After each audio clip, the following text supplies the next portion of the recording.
حبيبنا محمد صلى الله عليه وسلم وعلى آله وأزواجه وذرياته أجمعين أما شيخنا ومعلمنا ووالدينا وأسطورنا وفضائنا وقرابتنا ومن علمنا هذا الحقوق الواجبة علينا وجميع المسلمين والمسلمين من خصوصا الأرواح والصلاة ولا إله إلا الله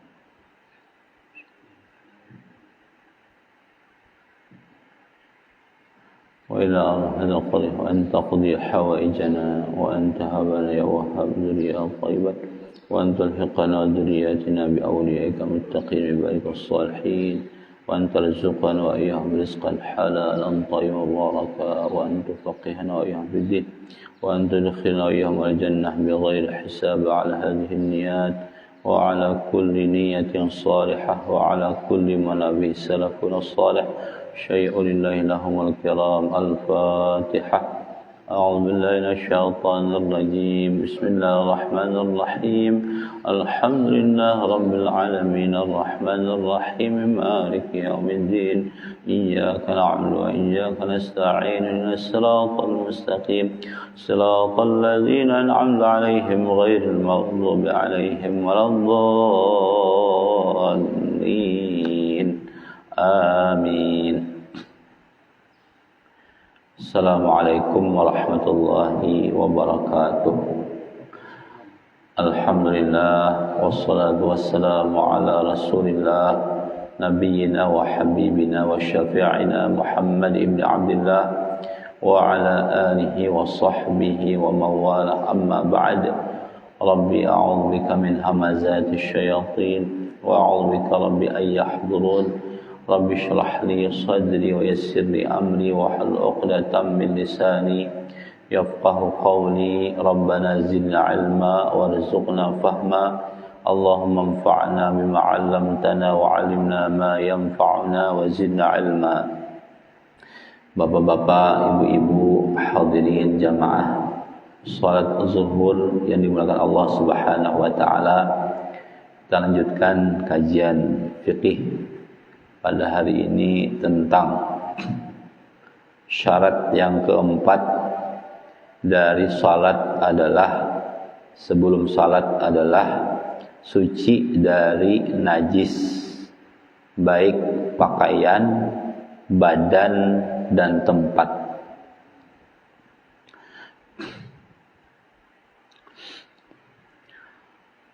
Kalau pakaian huwal malbuthu wal mahmulu wa illam yataharrak biharakatih wa kadzalikal muttasil bih. Kalau pakaian yang dipakai itu harus suci pakaian dan yang dibawa itu harus suci. HP misalnya, apalagi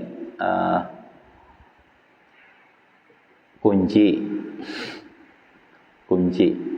Jadi mau kita yakin kunci karena najis dibasuh dulu. Kalau kada yakin kada apa-apa. Terus apapun yang dibawa itu harus suci.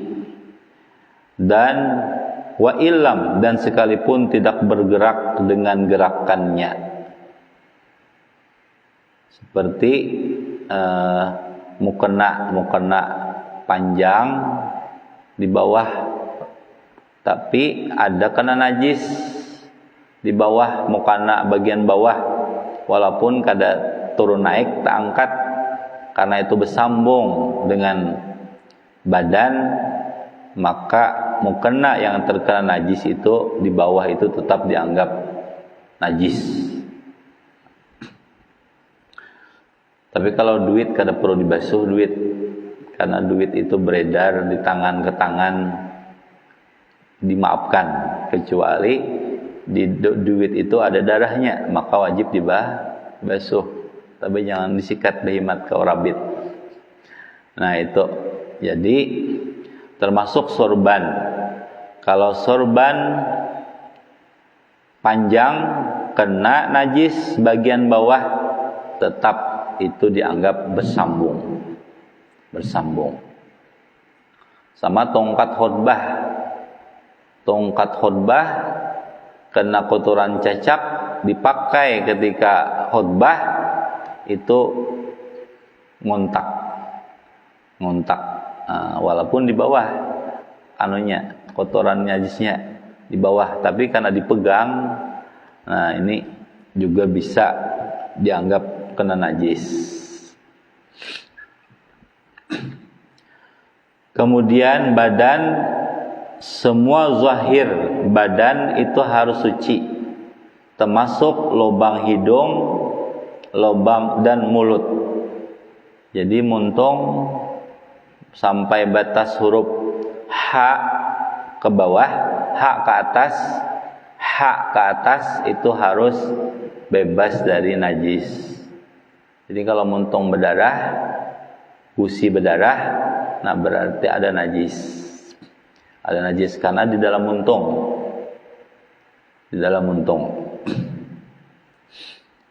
Kecuali berdarah ketika sholat, dan itu tidak disengaja, karena ada pembahasan tentang darah.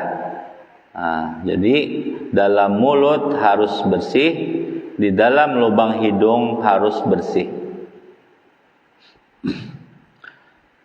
Kemudian kalau tempat, segala sesuatu yang ketika sholat itu kena kain dan badan, maka itu tempat harus bersih. Jadi harus bersih di sekitar kita sholat.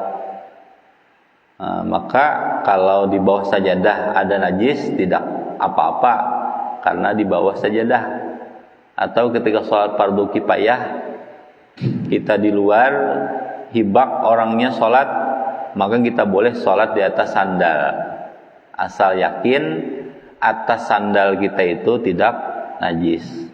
Walaupun di bawah sandal itu mungkin najis, tapi sandalnya dilepas talinya, jangan dipuruk, jangan dipakai, tapi di atas sandal kita berjejak.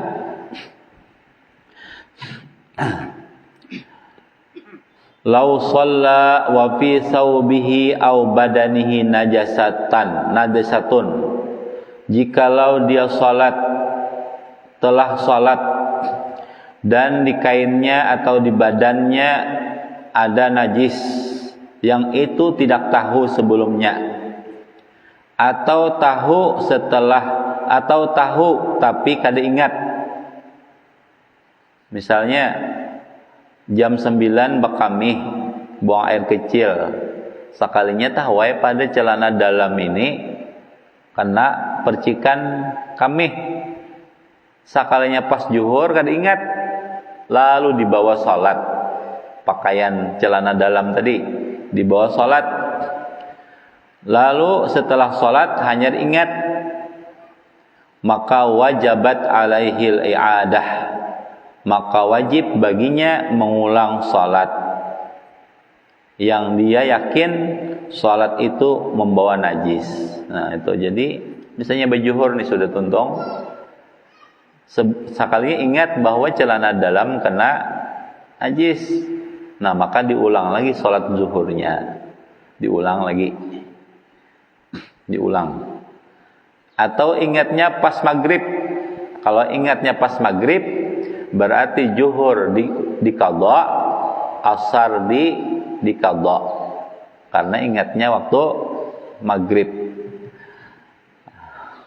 Itu menurut pendapat yang kuat dalam mazhab Syafi'i.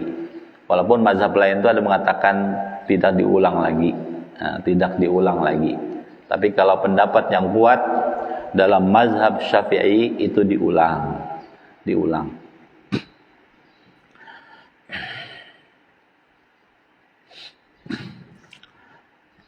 Sama kan ingat berwudu, salat, nimbah tuntung salat hanya ingat pada belum berwudu, maka diulang salatnya. Nah inilah najis, karena Allah itu maha kudus, maha suci. Jadi kita sedapat mungkin badan, pakaian dan tempat itu suci. Kemudian hati juga kita bersihi dengan berwudu tadi. Berwudu, keluarlah dosa dari mata, dari tangan dan lain sebagainya. Mudah-mudahan kita menghadap Allah, Allah menghadapi kita. Amin. Nah, itulah sucinya orang beriman. Jadi kalau ingat, kalau sudah salat ada najis di pakaian atau di badan, baik tahu ataupun tahu tapi kada ingat, maka wajib diulang. Wajib diulang. Kalau jadi imam bang, pas imam yang kayak itu, maka imam saja yang mengulang di rumah atau surangan. Kada usah pengumuman. Kada usah pengumuman, biarkan kada apa jamaah tetap sah salatnya. Yang mengulang hanya imam. Kecuali salat Jumat. Kalau salat Jumat jumlahnya cuma 40 orang bersama imam, 40 orang bersama imam. Imamnya kena najis, maka setelah salat Jumat diulang lagi salatnya. Kalau menurut mazhab Syafi'i, karena jumlah salat jumlah salat Jumat itu kada boleh kurang dari 40. Jadi kalau satu orang kena najis, maka basa, termasuk imam. Tapi kalau imam Jumat jamaahnya banyak, pas imamnya ada najis di batis atau di manakah, maka imamnya saja yang mengulang salat zuhur. Bejuhur aja sidin surangan. Misalnya habis salat, hujanan di belakang tuh di batis pian ada kotoran cicak. Dah diamai, maka sidin salat Jumatnya diganti dengan salat zuhur. Sementara jamaah yang banyak aman karena orangnya lebih 40-an. Nah, itu. Najis.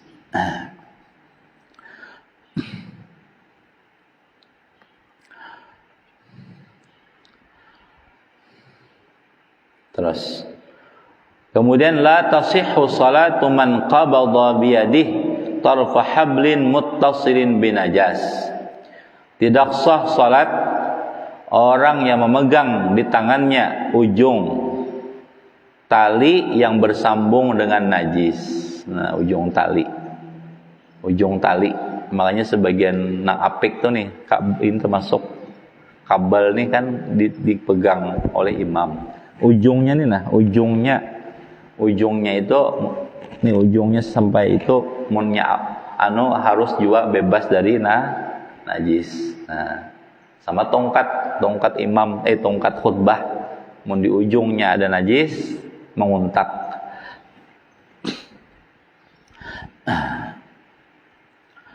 Terus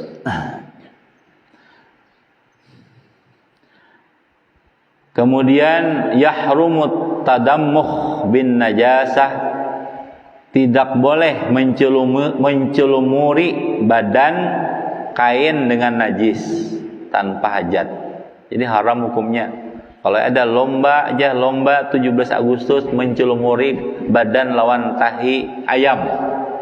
Nah, ini haram. Haram hukumnya, haram. Kemudian masalah darah. Taratan yudrikuhu taraf. Kadang-kadang jersidin darah di awak itu atau di badan pakaian ketika sholat ada yang bisa dilihat oleh mata, ada yang kadang-kala dilihat oleh mata, dan kadang-kadang darah itu darah dirinya sendiri, kadang-kadang darah dari orang lain. Lalu apa penjelasannya? Apabila darah itu tidak dilihat oleh mata, yu'fa anhu, maka dimaafkan. Darah cuma kan dilihat oleh mata, kehalusan. Walaupun di sini darah itu berasal dari darah najis mughallazah. Misalnya kita nih habis parak anjing, ada asap purancing nih ke awak, darah cuma kada kelihatan, cuma asa ada. Nah, ini dimaafkan. Sama kami rasa ada percikan tapi kada dilihat oleh mata, tapi tempatnya yang terang, amun dikadap lain. Nah, terang kada kelihatan, itu dimaafkan. Tapi kalau nyata percikan najis kamih itu kena badan, pakaian, maka itu tidak dimaafkan. Nah, maka kita bekamih ini mengkawa jangan berdiri. Mun WC itu nah jangan beulah nang berdiri. Kasihan gak Pak, maco salawar kada kawan menggantong kelihatan aurat. Jadi terpaksa cuma bagian muka jadi dilepas. Nah, kami berdiri itu bilang 90% Bang kena air kami salawar. Pas bilangnya kalau kau di belum lagi kada tapi TS-nya pulang banyak karena berdiri. Maka yang baik tetap ada WC, jadi nyaman menggantung celawar nyaman. Itu. Dan apabila darah itu dilihat oleh mata, maka jasidin dilihat, diperhatikan. Jika darah itu berasal dari ajnabi, dari darah orang lain, tapi sedikit, maka itu dimaafkan. Termasuk nyamuk. Nyamuk itu kan bukan darah sendiri, tapi darah nyamuk. Karena kita itu dimaafkan kalau sedikit. Dan jika darah itu dari dirinya, maka diperhatikan. Jika darah itu keluar dari tempat yang biasa keluar selain kubul dan dubur, maka tidak dimaafkan menurut Imam Ramli dan dimaafkan menurut Ibnu Hajar apabila sedikit. Nah, nang terbuka itu maksudnya kan hidung mimisan nih. Nah, hidung itu kan tempat terbuka. Lalu mimisan itu menurut Imam Ramli tidak dimaafkan. Tapi menurut Ibnu Hajar dimaafkan kalau sedikit. Jadi mun mimisan bilang hibak sini, udah bebatal dulu. Bebatal, kemudian kena hanya bahasa pulang sholat bahasa.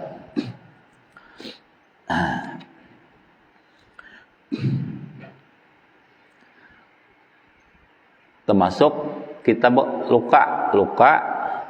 Nah, luka lalu keluar darahnya ketika sholat. Nah, itu dimaafkan juga kalau itu kada tapi kada lebih banyak menurut Ibnu Hajar tadi. Nah, dimaafkan.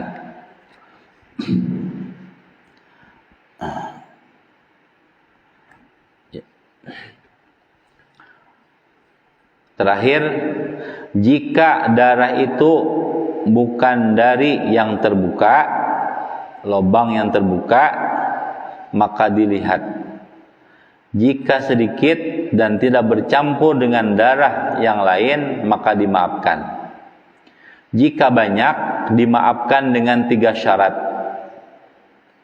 Nah, ini dengan 3 syarat. Maksudnya ya kayak luka tadi. Luka. Kalau nang mimisan tadi, bila inya sedikit saja dimaafkan. Tapi bila banyak tetap basah. Tapi ini yang banyak dimaafkan apabila bukan berasal dari lubang yang terbuka. Satu, alla yakuna bi fi'lih, bukan karena disengaja melakukannya. Misalnya koringnya tuh kada dipecahi, kada dikupas. Nah, kada dikupas, kada diapa-apai, cuma inya keluar sendiri darahnya. Itu dimaafkan keluar sendiri darahnya, kada diapa-apai. Berarti sama bila kita ada nyamuk di tangan, kenyangnya mehisap darah, kita tapak, nah ini najis dan tidak dimaafkan karena kita sengaja mematiinya. Tapi mun pas kita takbir atau pas tagesut kada sengaja dimaafkan. dimaafkan asal jangan banyak benar aja. Jadi pertama, kalau ada kuring atau jerawat bagian nang anom, atau ada apalagi bisul, bilanya itu pecah sendiri tanpa diapa-apai, dimaafkan. Yang kedua, apabila tidak bercampur dengan darah lain. Yang ketiga, tidak berpindah.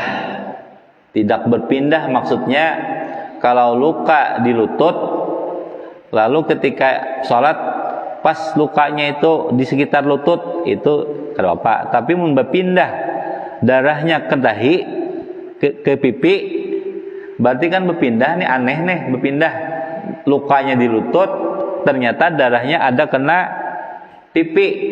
Nah, maka ini tidak dimaafkan juga. Karena layau, bahasa Banjarnya itu layau. Luka di rintohot, darahnya sampai ke pipi, berarti ada nang kena. Ini kadang-kadang dimaafkan. Tapi kalau di sekitarnya situ aja dimaafkan. Nah, itu. Ini. Kira-kira paham ya kalau udahan. Ini ada pertanyaan? Ada tidak? Ini. Untuk kasus kencing. Ya. Kan kalau usia sudah di atas 50, banyak nih yang kena prostat. Iya. Kencing pasti banyak yang bisa. Iya. Tapi sifatnya kayak kalau kencing itu nyisa, bersisa tuh bisa dicoba dulu dengan kamehnya berduduk. Berduduk itu posisinya batis sebelah diangkat, kayak orang anak star lari. Nah, habis itu bakamih yang kedua di berdaham gitu nah. Hamnya itu sampai menggerakkan bagian ari-ari. Jangan diamnya di sini. Amur di sini ehem kada terasa, kada sampai ke bawah. Jadi harus menggerakkan bagian ari-ari sini. Itu nah. Yang ketiga diurut di bawah zakar gitu tuh. Nah, penis itu diurut. Nah, menuju keluar, menuju ke lubang. Nah, itu bisa tersendat, selangnya tersendat. Nah, sudah merasa yakin, dah berdiri lagi. Nah, tapi mau langsung berdiri kada ada dilakukan yang tadi itu kada belum lagi dimaafkan.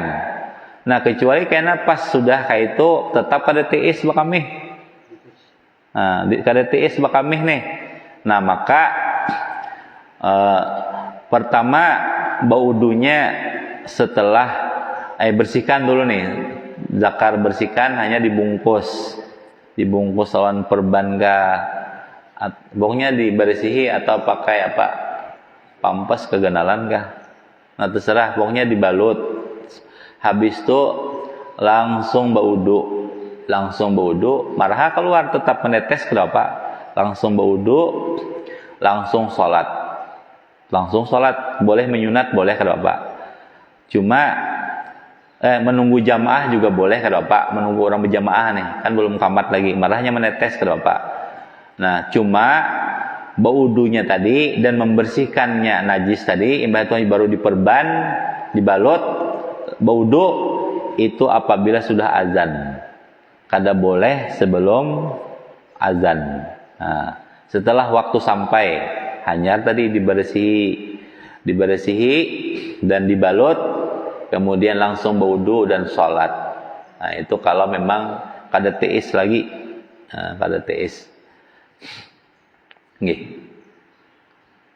Ya itu. Mudah-mudahan sehat selalu. Amin.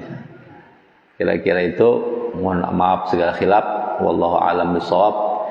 Assalamualaikum warahmatullahi wabarakatuh. Al-Fatihah. A'udzubillahi minasyaitonir rajim. Bismillahirrahmanirrahim. Alhamdulillah rabbil alamin arrahmanir rahim maliki yaumiddin iyyaka na'budu wa iyyaka nasta'in shiratal mustaqim shiratal ladzina an'amta 'alaihim ghairil maghdubi 'alaihim waladdallin. Amin. آمين يا الله. الحمد لله رب العالمين والصلاة والسلام على رسولنا محمد وعلى آله وصحبه أجمعين. ربنا آتنا في الدنيا حسنة وفي الآخرة حسنة وقنا عذاب النار. صلى الله على نبينا وحبيبنا محمد وعلى آله وصحبه وسلم والحمد لله رب العالمين. تقبل الله منكم ومنكم تقبل يا كريم.